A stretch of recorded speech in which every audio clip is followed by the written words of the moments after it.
Hello friends, आज हम सुनेंगे कहानी खुद पर भरोसा, आत्मविश्वास। सर्दी की सुबह के 9 बजने को थे। उस दिन रविवार था। स्नेहा अभी तक सो रही थी। उसकी मम्मी ने चाय बनाने के बाद आवाज़ दी, लेकिन उसने यह कहकर करवट बदल ली कि अभी मुझे सोना है, उठूंगी तब चाय पी लूंगी।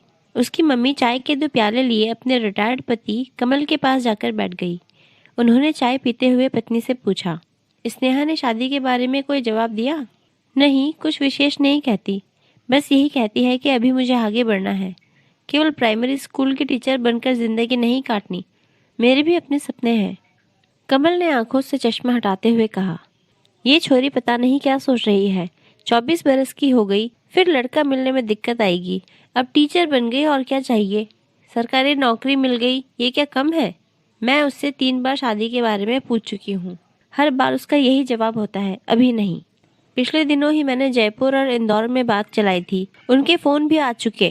वे लड़की देखने को कह रहे थे। अब मैं उन्हें क्या जवाब दूं? यह भी नहीं कह सकता कि लड़की का विचार अभी शादी करने का नहीं है। वे मुझे बुरा भला कहेंगे, फिर बात करने की पहल ही क्यों की? इस बीच स्नेहा भी उठ गई। उसने भी उनकी बातें सुनी, पर उसने उन्हें नजरअंदाज कर अपने लिए चाय बनाने लगी। देखो स्नेहा की माँ, अब मेरी कमजोर देह है। कब क्या हो जाए, क्या परिस्थिति आ जाए, कह नहीं सकता। इसलिए मेरी इच्छा है कि स्नेहा के हाथ समय रहते पीले हो जाए। ऐसा अशुभ विचार मन में मत लाओ। ईश्वर ने चाहा तो विवाह का सिलसिला फिर से चालू होगा। भाग्य से कोई अच्छा संस्कारी परिवार का लड़का मिल ही जाएगा, पत्नी ने भरोसा जताते हुए कहा। इसके बार बार विवाह के लिए मना करने से मुझे कई बार ऐसा लगता है कि कहीं ऐसा वैसा चक्कर तो नहीं चल रहा। नहीं तो लड़की इतना समझाने पर शादी के लिए तैयार हो ही जाती है। कमल ने शंका जताई। नहीं, अपनी स्नेहा के बारे में ऐसा सोचना भी पाप है। सीधा घर से स्कूल और स्कूल से घर आती है, कभी बिना कहे घर से बाहर नहीं जाती।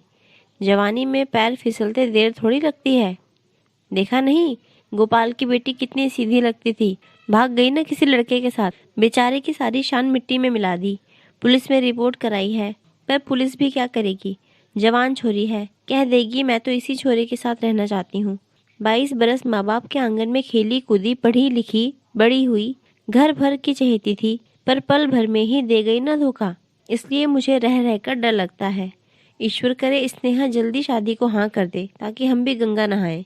बातचीत की दिशा बदलते हुए पत्नी ने कहा, नितिन का फोन आया था। बोल रहा था दिसंबर की छुट्टियों में सभी उदयपुर आ जाओ। रोहन भी दादा दादी बुआ को याद करता है। हाँ, यह ठीक रहेगा। इस बार 1 हफ्ते के लिए उदयपुर हो आते हैं, थोड़ा वातावरण भी बदलेगा। नितिन इस बार छुट्टियों में भी व्यस्त होने के कारण नहीं आ सकेगा। छुट्टियों में जब उदयपुर गए तो नितिन ने भी अपनी बहन से कहा, स्नेहा, हमारी इच्छा है कि अगले वर्ष तक तेरी शादी हो जाए। लेकिन स्नेहा तो अपने लक्ष्य पर अडिग थी। उसने साफ बोल दिया, भैया, पहले मेरा करियर है। अगले महीने लोक सेवा आयोग की व्याख्याता हेतु परीक्षा है। मैं अभी उसी की तैयारी कर रही हूँ। इसमें सफल होने के बाद फिर मेरा एक और लक्ष्य है। उसे पूरा करने के बाद ही शादी के बारे में सोचूंगी। इसमें तो वक्त लग सकता है।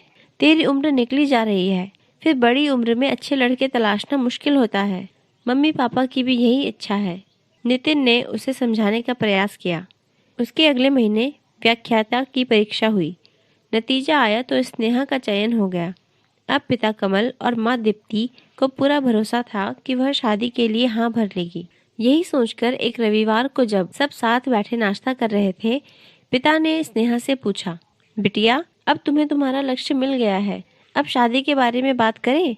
कमल ने उसका मन टटोलने का प्रयास किया। स्नेहा ने कहा, अब आप लोगों को मेरी मेहनत और लगन पर विश्वास हो गया होगा। मैं अपना एक और लक्ष्य सामने रख रही हूँ। मेरा लक्ष्य है राजस्थान प्रशासनिक सेवा की परीक्षा पास करना, उसमें काम करना। मुझे एक अवसर और दें, मुझे पूरा विश्वास है कि सफल हो जाऊंगी। यह बात सुनकर उसकी मम्मी पापा एक दूसरे की ओर देखने लगे। फिर पापा ने कहा, ठीक है, अगर तेरा यही फैसला है तो हम भी तेरे लिए ईश्वर से प्रार्थना करते हैं। तू जमकर मेहनत कर। तभी मम्मी बोली, जमाना देख रहा है और बार बार पूछता रहता है, कब करोगे स्नेहा की शादी? उम्र भागी जा रही है। इस बार पिता ने स्नेहा का पक्ष लिया। जमाना कहता रहता है, हमें अपनी बिटिया की इच्छा का सम्मान करना चाहिए। देख नहीं रहे इसने कितने आत्मविश्वास से कहा था कि मैं अपनी मेहनत से जरूर व्याख्याता परीक्षा में सफल हो जाऊंगी।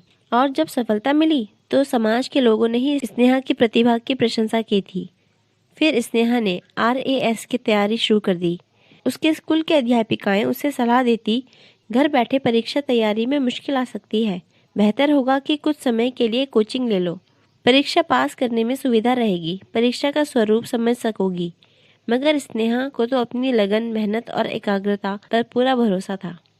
नौकरी के चलते कोचिंग लेना संभव नहीं बन पड़ रहा था, इसलिए वह अपने ढंग से परीक्षा की तैयारी में जुट गई।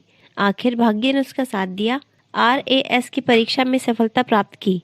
सबसे बड़ा आश्चर्य तो यह हुआ कि उसने बिना कोचिंग के अपने ही बलबूते पूरे प्रदेश में पहला स्थान प्राप्त कर लिया। उसकी इस सफलता पर कई सामाजिक संस्थाओं ने उसे सम्मानित किया। परिजन खुशी से झूम उठे। पिता तो कह उठे, वाह बेटी, सचमुच पढ़ाई के प्रति तेरी लगन से हम गौरवान्वित हुए। तुझे बहुत बहुत आशीर्वाद। कुछ समय बाद स्नेहा प्रशासनिक तौर तरीके समझने के लिए जयपुर चली गई। इसी ट्रेनिंग के चलते स्नेहा की अजमेर के मानव से निकटता बढ़ती रही। मानव भी प्रतिभाशाली और सुदर्शन लड़का था। धीरे धीरे दोनों की मित्रता घनिष्ठता में बदल गई। आखिर एक दिन दोनों ने जीवन साथी बनने का निर्णय कर लिया। मानव ने स्नेहा से कहा, मुझे विश्वास है कि मेरे मम्मी पापा मेरे पसंद को सहज स्वीकार कर लेंगे। उन्हें बहुत खुशी होगी। स्नेहा जब ट्रेनिंग पूरी कर अपने घर पहुंची तो उसके मम्मी पापा ने अब उससे शादी के बारे में पूछा। स्नेहा, अब तुम्हारे लक्ष्य पूरे हो गए हैं। तुमने जो कीर्तिमान स्थापित किया है उस पर सभी को गर्व है। स्नेहा ने कहा, पापा मैं शादी के लिए तैयार हूँ। ठीक है, अब मैं तुम्हारे अनुकूल अच्छा रिश्ता तलाश करता हूँ।